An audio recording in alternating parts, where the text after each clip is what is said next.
Now let's start The Tempest by William Shakespeare. We've had a couple of starts at this, and we're now again on page 10 for next week. But this is the frontispiece, or the first introduction to it, and you've got the different characters.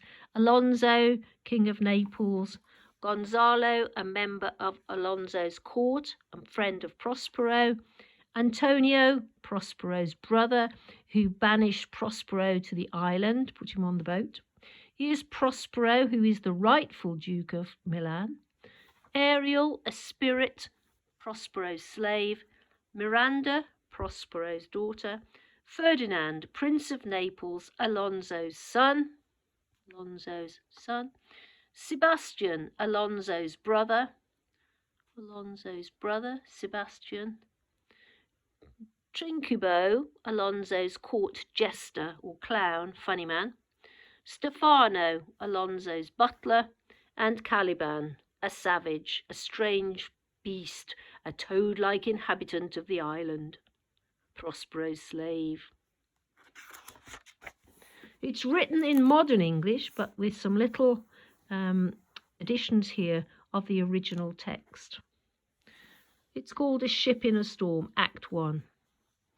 Out in the stormy sea, a ship was battling the waves. Its passengers trembled with fear. King Alonso of Naples was returning from a royal wedding with his noblemen. He was terrified that they would all drown. In such violent waves, his ship would surely sink. Nearby, however, there was an island full of strange and magical things. 12 years earlier, Prospero, the Duke of Milan, had been tricked by his brother Antonio, and he sent Prospero and his young daughter Miranda out to sea in a boat that he knew would leak. This is Caliban speaking now. Be not afraid, the isle is full of noises, sounds, and sweet airs that give delight and hurt not. Antonio hoped that the pair would not survive in the choppy seas.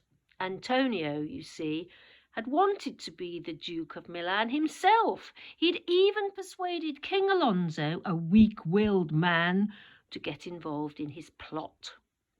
Unknown to anyone, however, Prospero and Miranda's ship had landed safely on the island, and they had made a home for themselves, and their only companions for the past 12 years had been Caliban, a savage, and a spirit called Ariel. Prospero was a talented magician who had spent a lot of time perfecting his magical powers. He had always preferred reading his books about magic to ruling Milan. So a poor ruler for Milan. Prospero was also a loving father. His daughter Miranda had grown into a beautiful young woman, but with no one else her age for company, she was lonely. Prospero watched the ship battling the storm and muttered magic spells under his breath. The wise magician had recognized King Alonso's flag on the ship immediately. He knew that his brother Antonio would be on board, and so had asked Ariel to help him conjure a mighty storm, a mighty tempest. Miranda rushed up to Prospero. Father, there's a ship, and it looks like it's on fire. We have to help. Don't worry, my child, he said. All is as it should be. I don't understand, Miranda said, as the thunder roared overhead. Why don't you care? These people might be friendly. Prospero remarks, tell your piteous heart there's no harm done. Prospero knew better. Once he had thought Alonso was his friend, but he knew he could no longer trust him. This made him sad, for he knew that his old friend Gonzalo would be amongst Alonso's party. Prospero wished this kind and gentle man no harm. Prospero's feelings swayed from bitterness to forgiveness and back again. I'm afraid you don't know what some of these people did to us, Prospero sighed. It's because of them we're stuck on this island. Miranda had only been a young child when they arrived on the island, and her father had always refused to tell her about their past. Now, a young woman, Miranda was finally ready to hear their story. So as the storm raged on, Prospero told his daughter about their background. Miranda hadn't known that her father had once been rich and important. "It's my own fault," Prospero said, sighing. "I was more interested in magic than in governing. I let my brother run things for me. Me, poor man, my library was dukedom, large enough. Little did I know that he was plotting to overthrow me." Out on the ocean, the ship was being struck harder and harder by each wave, engulfed in fiery flames, and hit by a final crashing blow, it disappeared from the horizon. "There are other ships out there too," Miranda gasped, "but they aren't in the eye of the storm." Prospero said, grinning, "They'll make it back to Naples safely." Miranda looked at Prospero, shocked. She'd never seen her gentle and loving father this beside himself, this angry. Knowing now that one of the ships and its crew were lost at sea, Miranda went back inside their home. Soon her eyes began to droop. Her father had cast an enchantment, made magic upon her, sending her into a deep sleep. Outside, Prospero watched the tempestuous sea. "Ariel," he called, "what's happened to Alonso and his crew? Hast thou spirit performed to point the tempest that I bade thee?"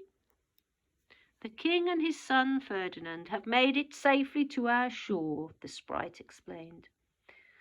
Ariel knew that whilst Prospero had wanted to scare his foes, he meant no harm to any of Alonso's crew. Ariel had charmed the sailors to sleep through the storm. Safe from danger, their ship was floating, hidden from view. He would keep it concealed until Prospero decided its fate. "Antonio and Sebastian, the king's brothers, are also ashore," Ariel continued, "and so is Gonzalo." "Very good. And where are they now?" Prospero asked. "The rest of the fleet thinks Alonso and his men are dead. The other ships have returned to Naples," Ariel said. "But we know that Alonso and the others are scrabbling up the rocks from the beach," Ariel added. "Then my enemies are exactly where I want them to be," Prospero said. His plan was beginning to take shape. "Ariel, I need your help with the castaways."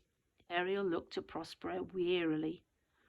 Prospero had been ordering him about ever since he set foot on the island, and Ariel hated it. "I'll help you, master," Ariel said, "but remember how you once promised to release me from my enslavement. Perhaps that could be my reward." Prospero sighed. "Bring me Ferdinand. If you help me, this time I will free you." "Do so, and after 2 days I will discharge thee," Prospero says. "Most gratefully," Ariel chirruped and left in a flash. Ferdinand was struggling to climb the rocks that led up from the shore in his wet clothes. Amongst the crashing waves, he'd lost sight of his father and the rest of his crew. He feared they might all be dead. "What is that?" Ferdinand whispered to himself. "Singing? I can hear singing. Who's there?" Up above Ferdinand, hidden in a mist of invisibility, Ariel sang, follow me this way."